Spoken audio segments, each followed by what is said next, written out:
Hello, hello, hello, all of you beautiful nerds from around the world, and welcome to the morning stream here on the Den of Nerds Live, the very best way to start your nerdy day.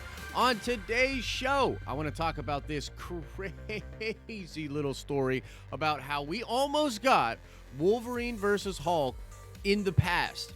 In the past of the MCU. There were literally meetings about it. We're going to talk about it. What does it mean, considering the fact that we've heard Mark Ruffalo talk about Wolverine vs. Hulk? Does that mean we could get it in the future of the MCU? We're also going to check in with our secret source, our very secret source, which will tell us a little bit of the details about the Spider-Man dealie.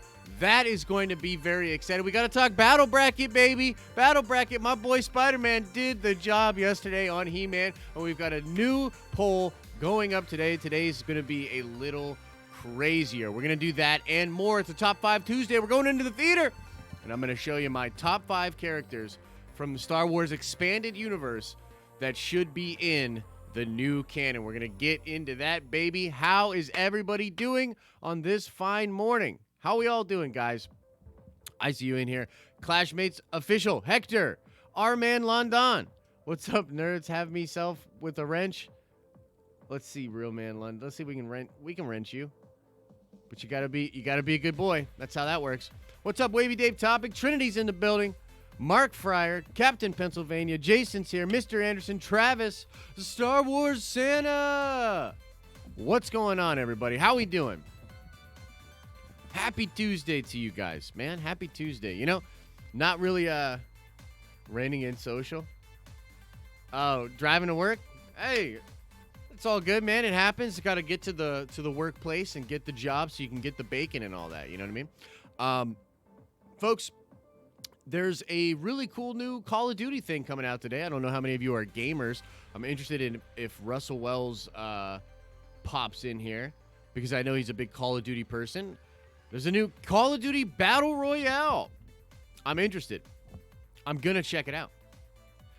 How are you going to have an intro but no outro? Look, Chet, how are we going to have an intro but not an outro?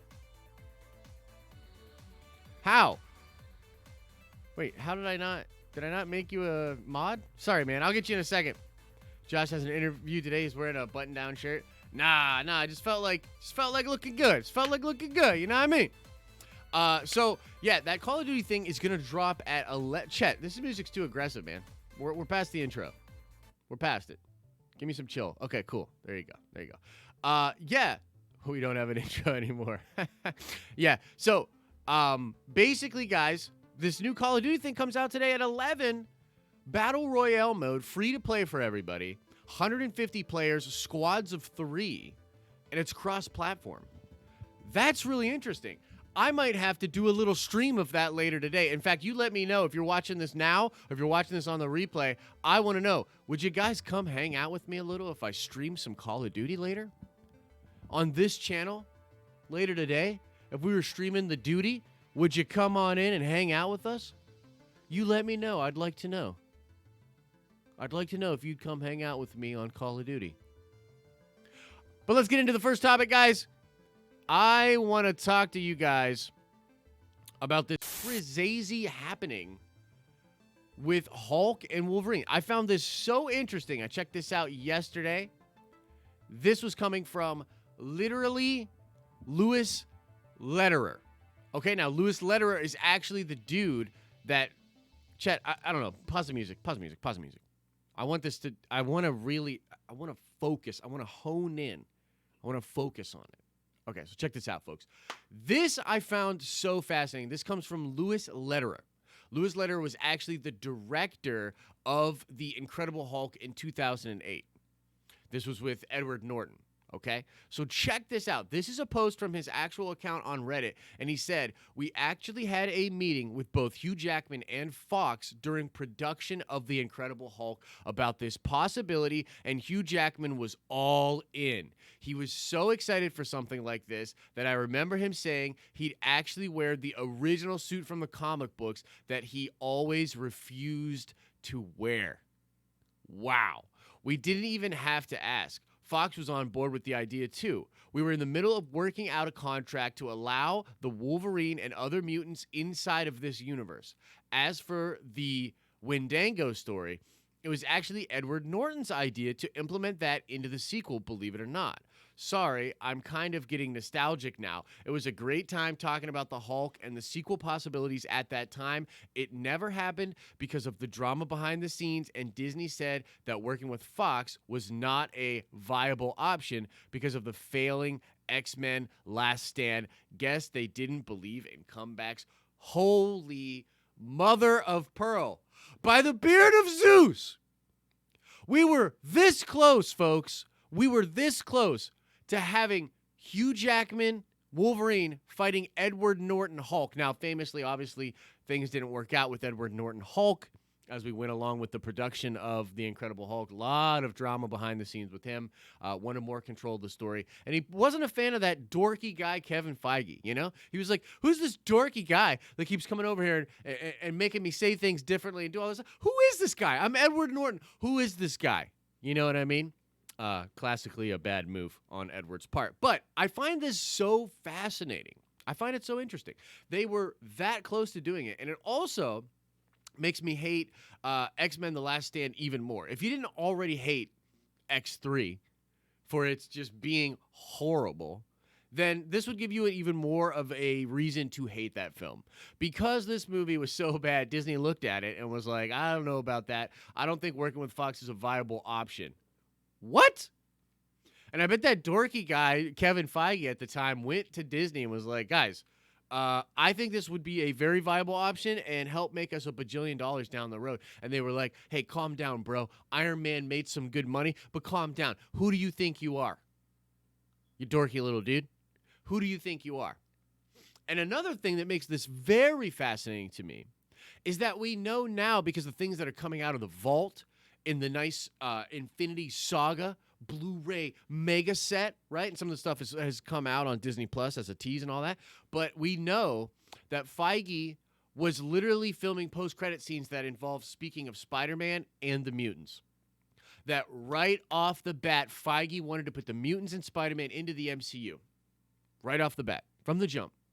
This is fascinating. And the thing that's really interesting is if you think about some of the things Mark Ruffalo has been saying recently in interviews, whether it was that interview at the Comic-Con in China or his discussion at C2E2, he keeps bringing up this idea of Wolverine versus Hulk. Now, my read on this was that this was because he was asked this question by somebody at that Chinese Comic-Con, and he found it very interesting.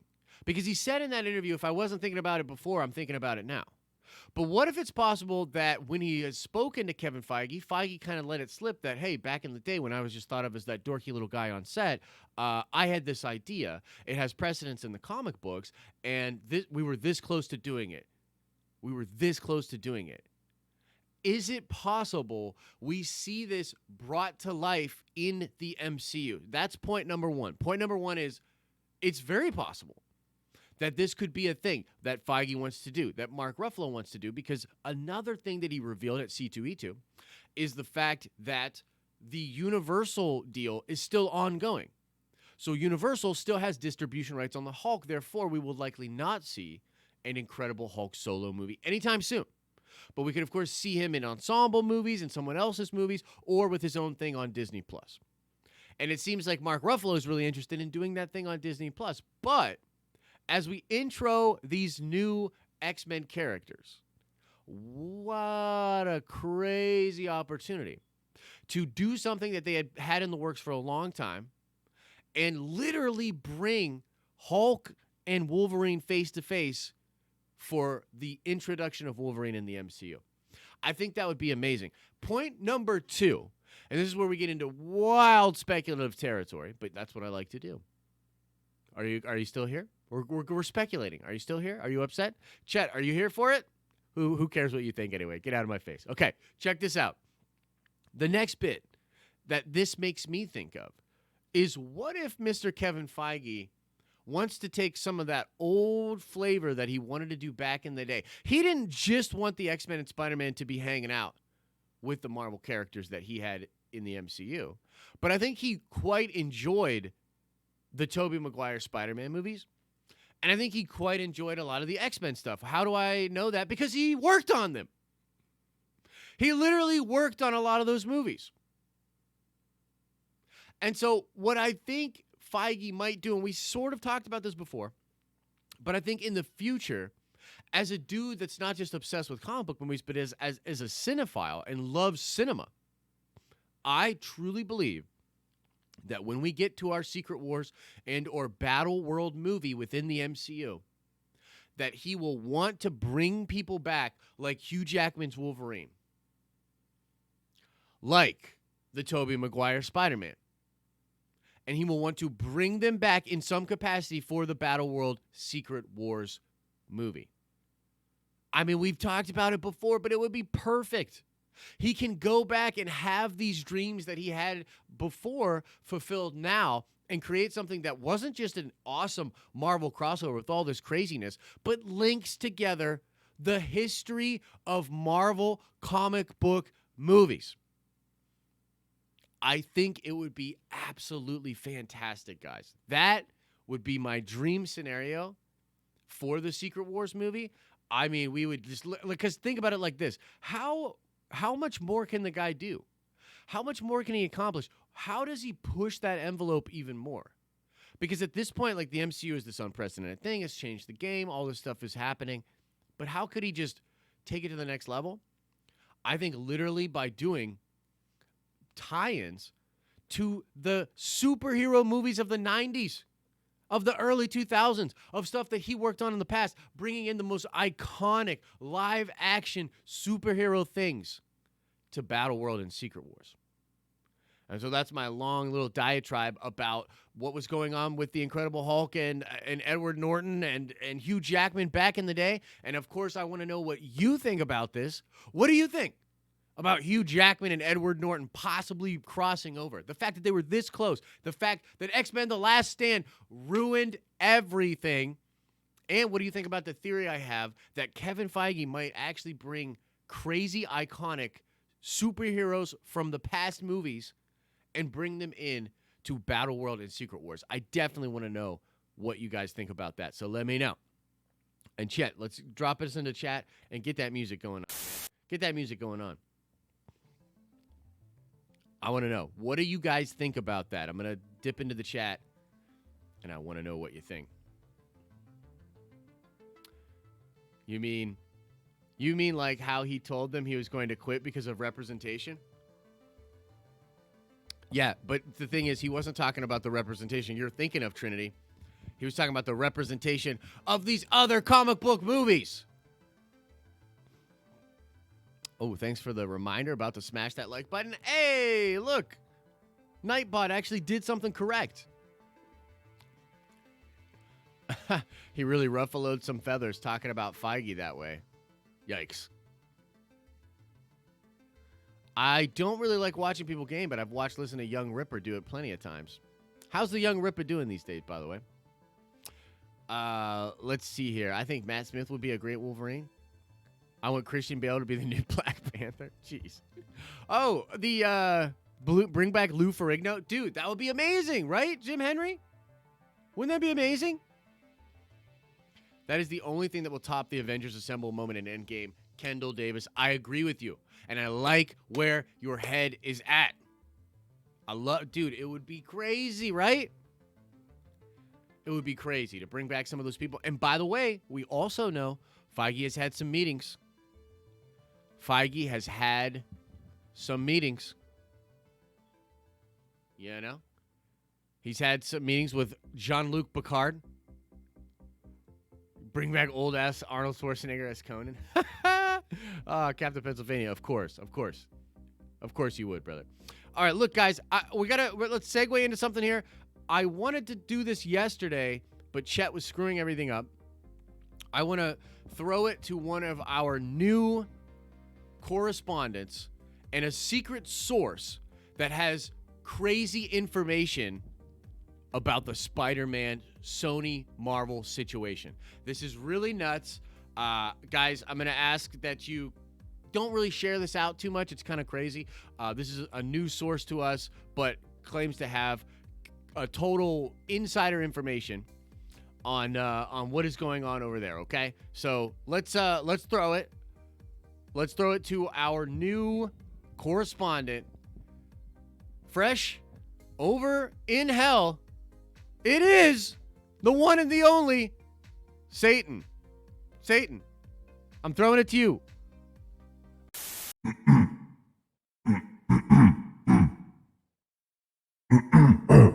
Is this working? Hello? Hello, yes. Den of Nerds, hello. It is me, Satan. And look, I am here to tell you some really interesting things about the Sony Marvel deal. I know. But look, here's the deal, guys. You know that Tom Holland put this deal back together. But what you don't know is that he did so by selling his soul to yours truly.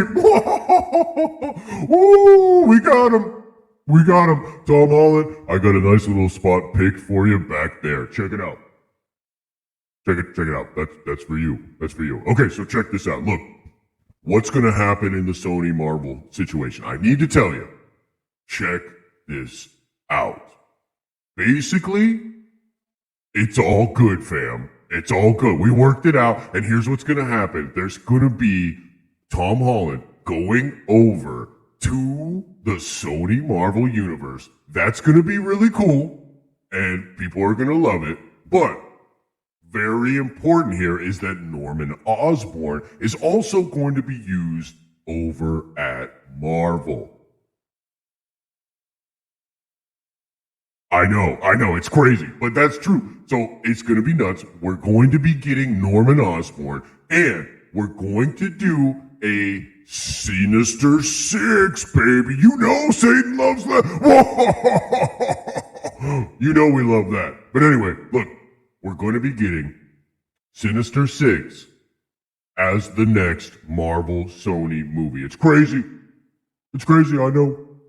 But it's going to happen. And, you know, I saw some people asking, well, does that mean we're going to get Marvel stuff over at, or rather Sony stuff in the MCU?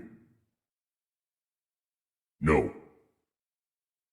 Listen, guys, I'm Satan, but nobody messes with Kevin Feige like that. What Feige wants, Feige gets. And so, no, none of that Sony crap is coming over to the MCU. But what I can tell you is that he got Norman Osborn. We're doing Sinister Six. And I've got Tom Holland's soul. Okay. So, thanks to Josh for letting me join the team. I look forward to giving you a lot more, let's say, hot takes. But anyway, let's throw it back to Josh, and let's see what you guys think about that, okay? And like and subscribe to this video.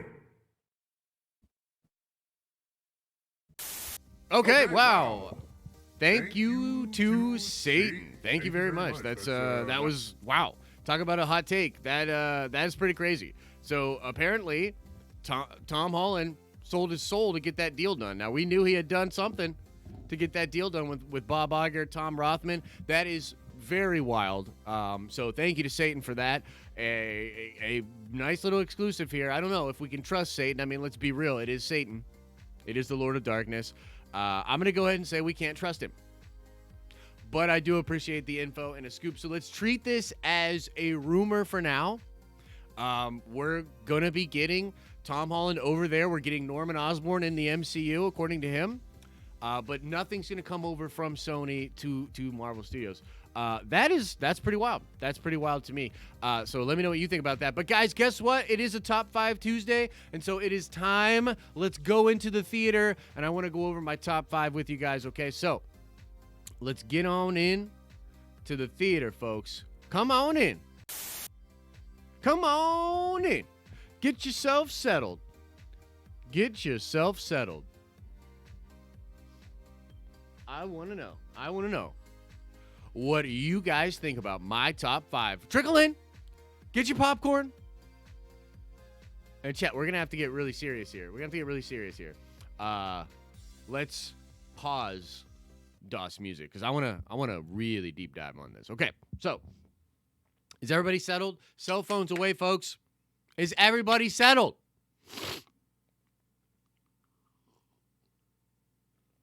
You know, I was doing a lot of top fives, and last week was interesting. The vote was so close, and Marvel stuff just keeps winning. And there were a lot of Star Wars fans that were like, hey, man, do a Star Wars top five, you freaking butthole. I know you're frustrated with everything going on with Star Wars, but we demand our content. Put your content out. You know how they tell, like, LeBron James, you're watching on your phone? That's a paradox. I don't know how to help you there. You know how people tell LeBron, like, shut up and dribble? Everyone tells me, shut up and make content. Shut up and make content. Anyway, so this is the top five that came in second place last week. We'll put a new poll up very soon. We're going to be getting into that. And after we get out of the theater here, guys, I do want to talk about Battle Bracket, guys. New vote happens today. Anyway, these are my top five characters from the expanded universe that I want to see brought into canon and put into Star Wars movies. Number 5, this is not Abraham Lincoln Jedi, as I see you talking about in the chat. This is Kyle Katarn.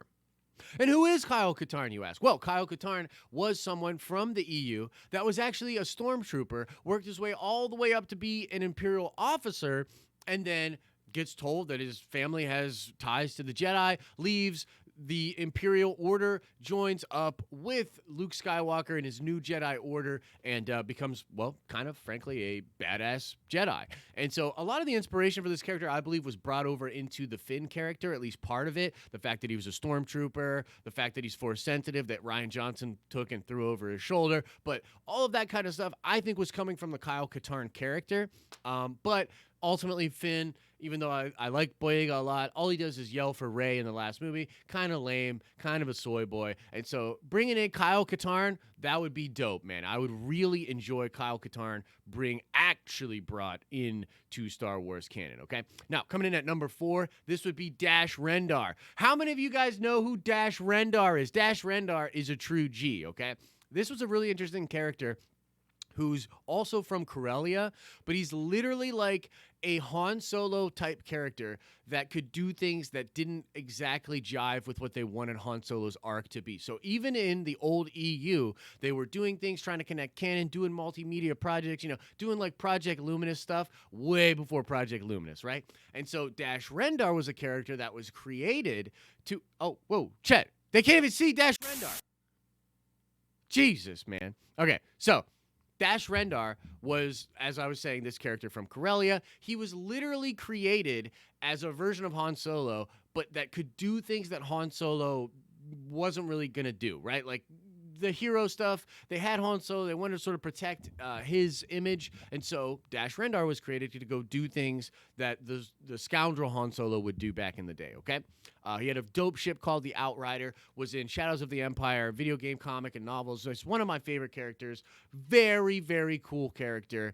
That would be Kyle Katarn, that would be Dash Rendar. Would love for Dash Rendar to be brought into Star Wars canon from Legends. Okay, next up, Soontir Fel. How many of you guys know who Soontir Fel is? Soontir Fel is an Imperial pilot, and he was considered to be one of the best pilots in the galaxy. This guy was like a Poe Dameron of the Empire, okay? He was a total and complete badass. However, after Palpatine dies, there's a lot of corruption in the Empire. Things are really bad for the Imperial remnant or just whatever's left over from the Empire. And he sort of gets betrayed, sent on like a suicide mission, and he leaves. He leaves and actually starts flying with Rogue One or Rogue Squadron. So he's literally left and he's flying right alongside Wedge Antilles for a long time. But then eventually he gets captured by Grand Admiral Thrawn and convinced, because of all these outside threats to the galaxy, that he should join with the Empire of the Hand with Grand Admiral Thrawn. Soontir Fel is awesome. I don't think we see enough shining stars from the Imperial side. Like, we just don't see enough, like, truly dope characters that are created that happen to be on the Empire. And, he switches sides and stuff like that. But Soontir Fel, dope character. Would love to see him brought from Legends to Star Wars canon, okay? Number 2, Darth Kreia. Many of you know, if you've played the Knights of the Old Republic games, what a crazy character Treya or Kreia is. One of the reasons she is so fascinating is because she's kind of like Palpatine in a lot of ways, where she's very manipulative. She can put images and visions into people's heads from like way far away from the galaxy. Very, very powerful Jedi type Sith character. And she's really manipulative. She's manipulated a lot of different Force users on the dark side and the light side. Very strong with the Force. So you could see her here, and at one point, she is literally using 3 purple lightsabers that she fights with telekinetically. Very, very badass stuff. But also her philosophies on the Force and the way she viewed Revan particularly were fascinating stuff, and stuff that we just don't see in the Disney Star Wars era. And so I'd love to see Kreia brought in to canon, and to have that type of a character, the archetype of that character, explored with some of the new characters and the settings that we have now in Star Wars, it would be very fascinating. But she is one of the most underrated characters in all of Star Wars. Fascinating character. She comes in at number 2 for me on my top 5 characters from Legends that we need to see in the EU. And let's go to number 1. It's really no surprise, folks. I think it's probably number 1 on everybody's list. This would be Darth Revan. Darth Revan. I mean, what else can you say about Revan? So much has been said about this character already. Just an immensely, amazingly powerful Force user. He is a Jedi Knight at one point that literally goes against the wishes of the Council to go fight the Emperor Vitiate with Malak. They get turned to the dark side. He becomes a crazy powerful dark side user. The dude gets taken back by the Jedi, has his memory wiped by the Jedi because they don't want him to know that he's a Sith, and he's so powerful that they need him to help defeat the Sith. It's so crazy bizarre. And then after he's eventually defeated, he literally comes back to life using nothing but the will of the Force and his absolute hatred, his rage, and the power of the dark side literally brings him back to life. An insanely powerful Force user. You know him. You love him. It's Darth Revan, and he's my number 1 character that needs to be brought in from Legends to the official Star Wars canon. And that's my top 5, folks. That's my top 5. I'd love to know what you thought about that. Please let me know your thoughts in DOS comment section. This is why you don't go against the Council, man. Just ask Anakin. Yeah, I guess Anakin had a bad little stint with that as well, huh? That is a Revan movie I would watch. I mean, look, yeah, if they're gonna redo his complete and total story over there, that would be really cool. But also, I kind of don't want them to do that. Like, I want Revan to be in. I mean, he technically was brought into canon via the visual dictionary for the Rise of Skywalker that says this, that, and the other thing. I don't care. I don't fucking care. I don't. I want him to be brought back in a way that's substantial. Maybe another video game would be a better way to do this. But yeah, I think the character needs to be represented, and we need to know more about what actually happened in canon with that story. But they don't necessarily need to retell that story for me. Maybe take from a different point of it, or just talk about some of his maybe pupils or people that studied him, things like that. So yeah, that's kind of where I'm at with that. But folks, I want to talk to you now a little bit about the battle bracket. The battle bracket. You guys let me know in chat. Did you folks vote yesterday? Did you vote? Do you got one of those stickers that say I voted, except it's not for an election of a publicly elected official that will enter office poor and leave office with a lot of money? That stuff doesn't matter. That stuff doesn't matter at all. You shouldn't even do it. But you should be voting for what does matter. And that would be Battle Bracket 2020. Battle Bracket 2020. Did you get out there and vote? Did you get out there and vote, folks? Oh, Jesus. Okay, I got to take this. I think I know what it's about already. Hello. Yeah. Oh, okay. Yeah. No, yeah. Mm-hmm. I understand. Uh-huh. Yep. Won't be a problem. Okay. All right. Mm-hmm. Yep.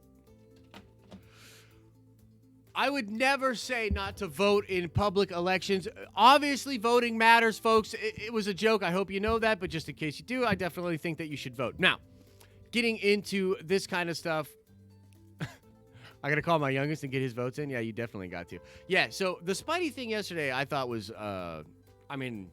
easy peasy lemon squeezy, baby. You know, despite the fact that He-Man probably would take Spider-Man in like an actual fight.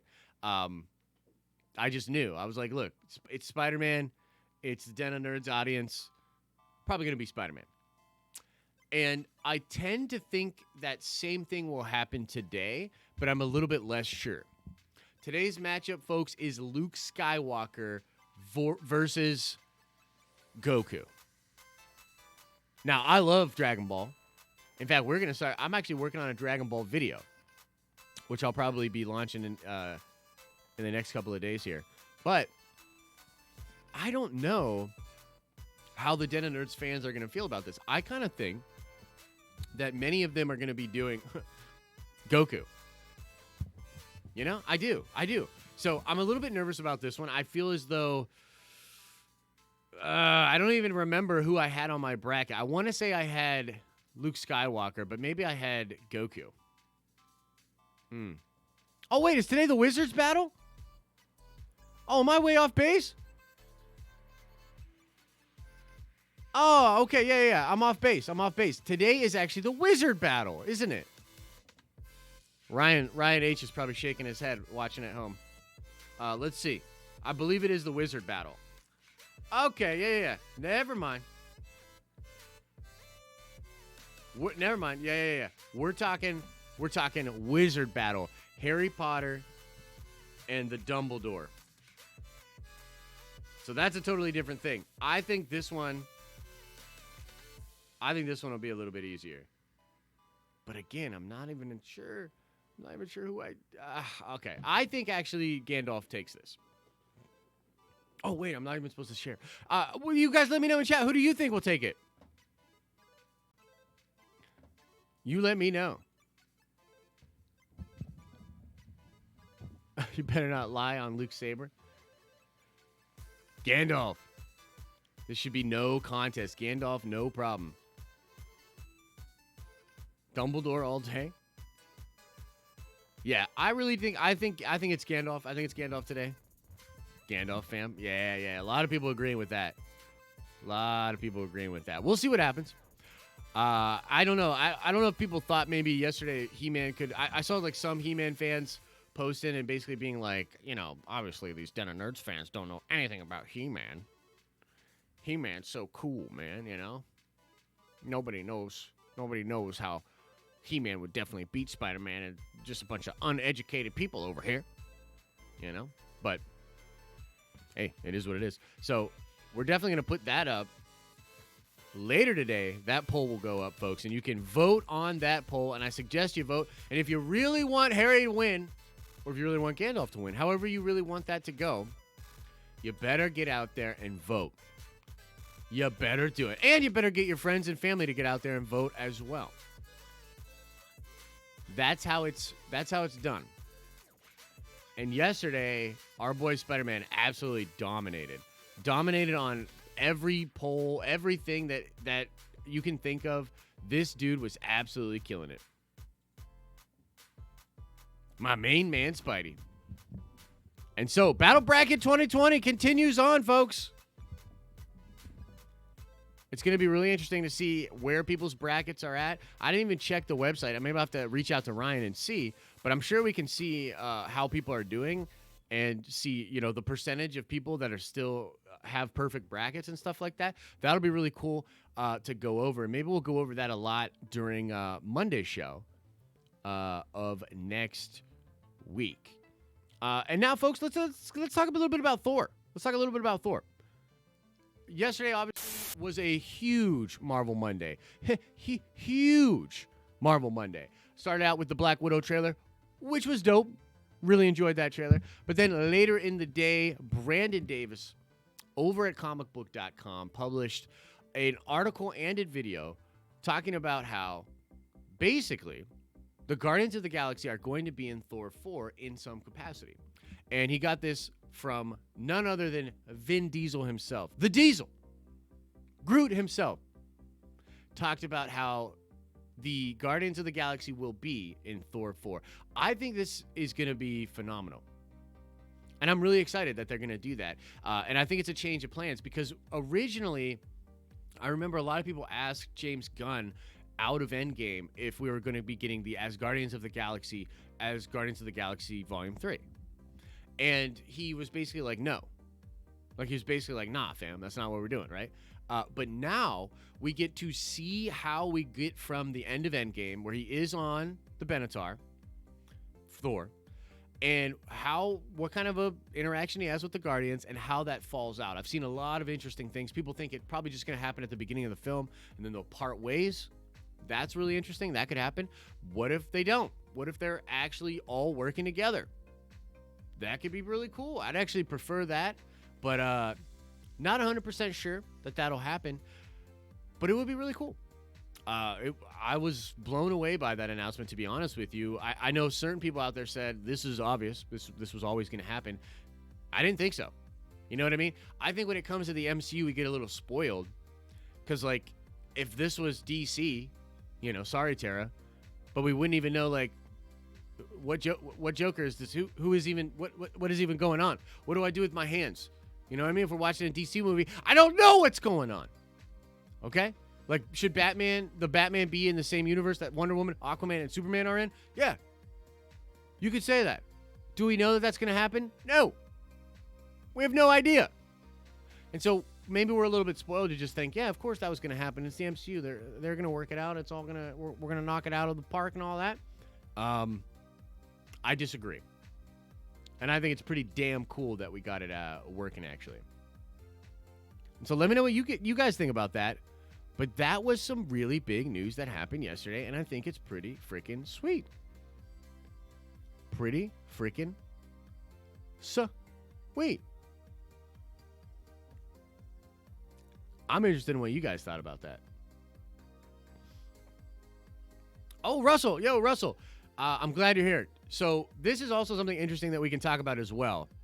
In fact, here's what we'll do. We'll get into this. We'll talk a little bit about this, and then we'll get into Q&A, okay?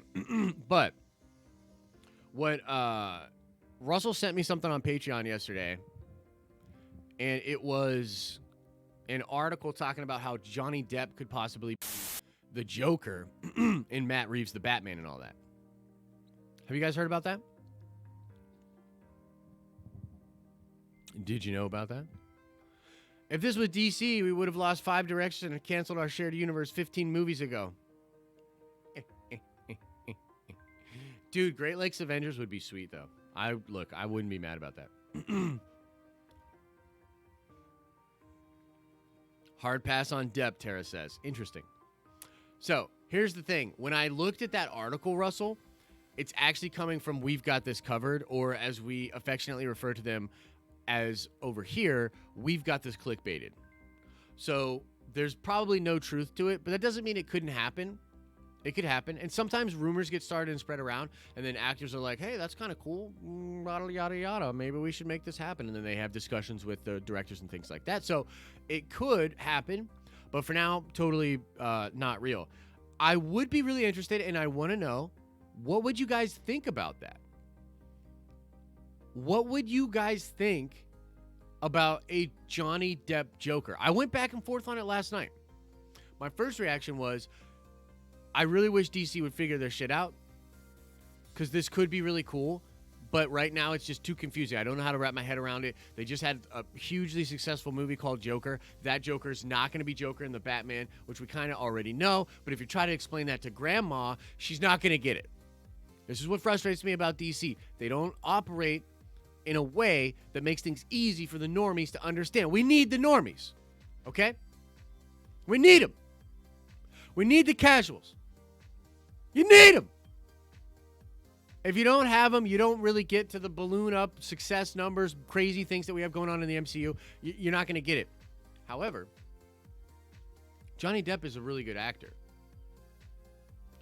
I wouldn't really want him to do the usual Johnny Depp thing with it, though, where basically, like, Johnny Depp's shtick is being Goofy ass Johnny Depp. Like Jack Sparrow the pirate is really just goofy ass Johnny Depp. You know, Johnny Depp in Willy Wonka is really just goofy ass Johnny Depp. You know what I mean? What I'm basically saying is I don't think the dude's got range. You know, he's a lot like Woody Harrelson. Although, to be fair, I actually think Woody Harrelson has more range than Johnny Depp. I do. I really do. I just cannot stand Depp at this point. Leto is awful. Cap, period. Same, Mav. That's interesting. Why is that, Mav? Just out of curiosity, why can't you stand Depp? What about his performance as Mad Hatter and Alice in Wonderland? I'm kind of on that same thing, man. I think it's just goofy-ass Johnny Depp in that. Woody doesn't need makeup like John. Willy Wonka was more creepy. Okay, so maybe there's some shades of difference there.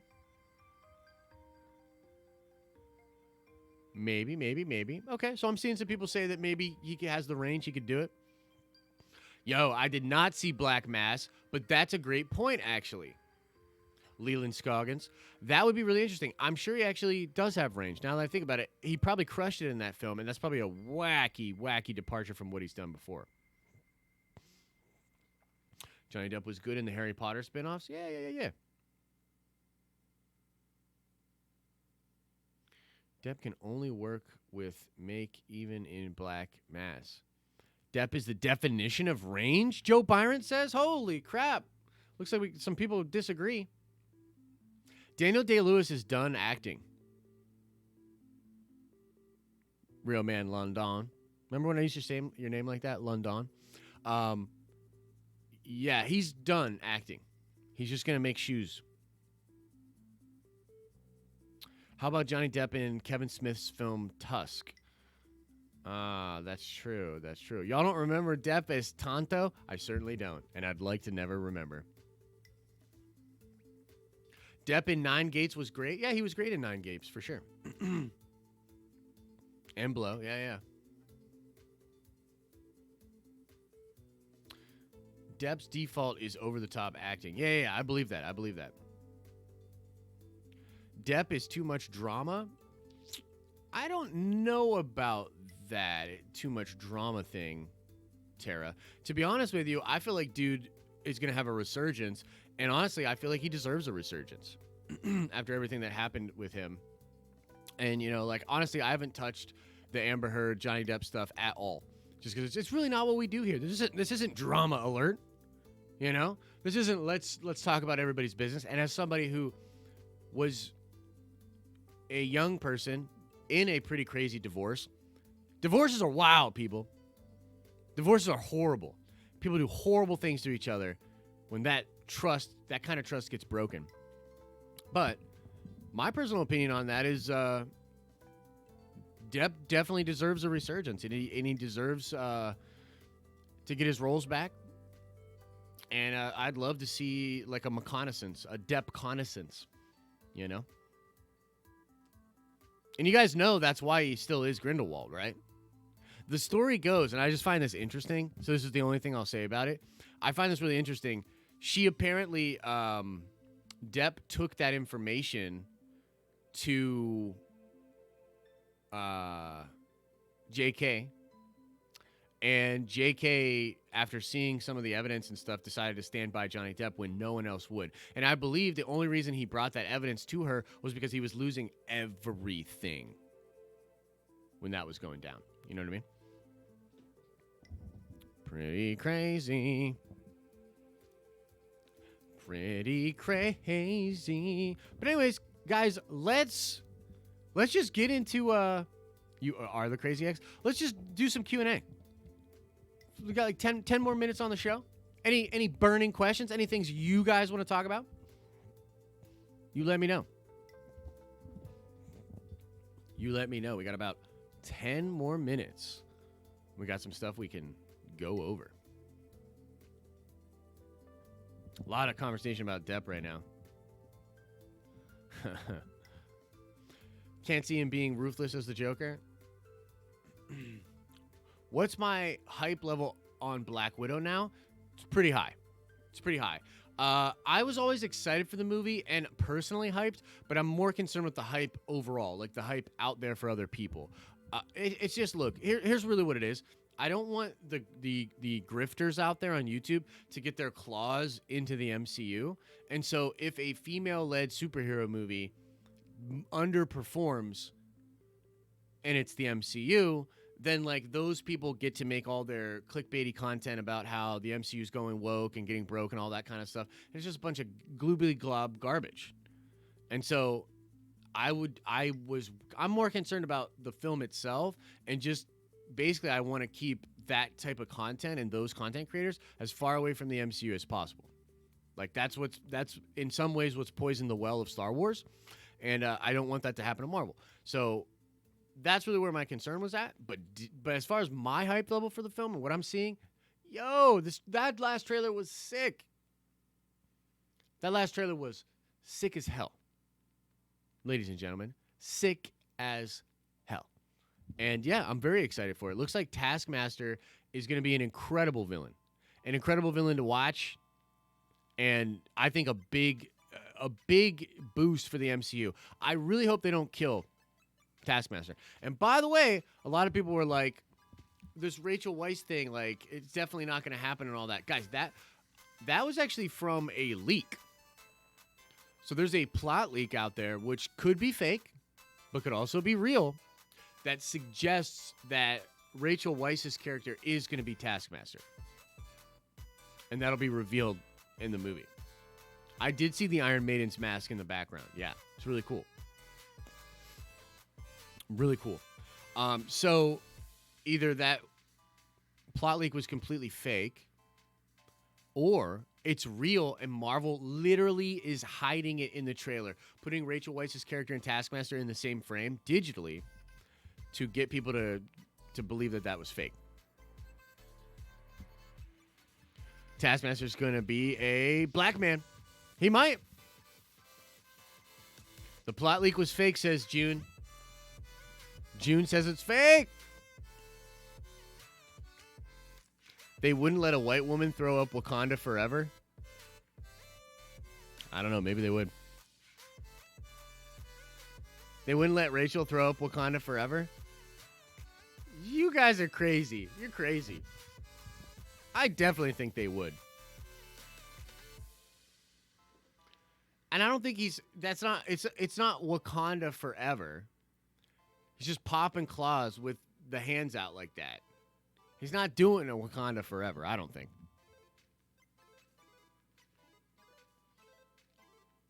I'm sure Black Widow isn't dead now after seeing the surgery line on Yelena. Okay, so Captain Pennsylvania, that's a really, really interesting... June says, hell no, the backlash would be crazy. But what if she identifies as a Wakandan? June. Okay? So how fucking dare you just assume her identity, okay? Maybe she's this Russian white lady, but she identifies as a black Wakandan. It's 2020. Hello? Can we be a little bit more open? Anyway, it's about equality, guys. Anyway, Captain Pennsylvania had a really interesting thing that he just brought up. Now, I don't know if you folks have seen this, but in that one shot where we see Florence Pugh, by the way, it's not Pug, Florence Pug. By the way, let's take a step back. I think it is Florence Pug, but I think it's one of those Hollywood things where they were like, Pug is kind of an ugly name. Let's make it Pugh. Florence Pugh. Florence Pugh. So I think they changed it. So everybody yesterday was like, it's not Florence Pug, it's Florence Pugh, like in all the comments of the trailer reaction. Guess what? You're wrong. It's Florence Pug. They just Hollywood changed it to Florence Pugh to make it sound better. Okay, so now that that's out of the way. In that scene where you see Florence Pugh on the table, there are lines like on her head, her face, where she's about to get face-offed. You know, like Nicolas Cage. I'm going to take her face off. Okay? And some people believe that basically what that meant was that they're going to face swap, and the Natasha we see in Endgame is going to be Florence Pugh, and Black Widow survives moving forward in the MCU. Wrong.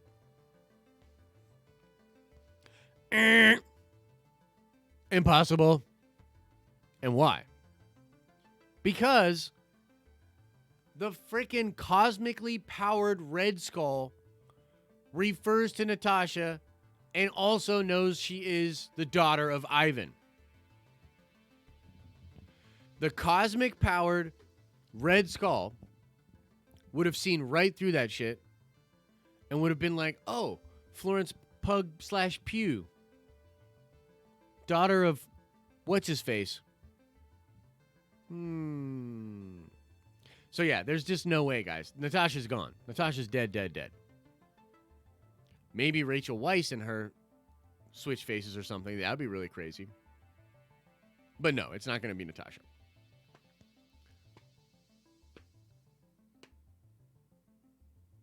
There's only one Russian guy named Ivan. At all. The original White Wolf and the new one are both white. Comics have been a few different guys, too. Yeah, I believe the White Wolf in the comic books was very similar to the storyline of Iron Fist, where basically like he crashes there and is adopted into Wakandan society. And yeah, I guess if the White Wolf from the comics grew up in Wakanda, he would still rep Wakanda and would still do Wakanda forever. You know what I mean? And all that. But I'm going to just tell you the truth. I think that Rachel Weisz just identifies as a Wakandan. You know? That's where I'm at with it.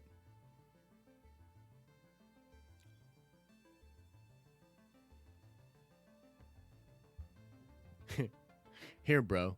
Here's the Soul Stone. He's cursed with knowledge. Rose Sachs gets it. Red Skull says, oh, I was wondering where this went. Thanks, Steve. That actually, you bring up a really good point, Lavis Black Man, where there's so many funny things, unanswered threads from Endgame that would be really hilarious to see, and that's one of them. Steve Rogers shows up to Vormir to give back the Soul Stone. That is a hilarious scenario to see play out. I would absolutely love it.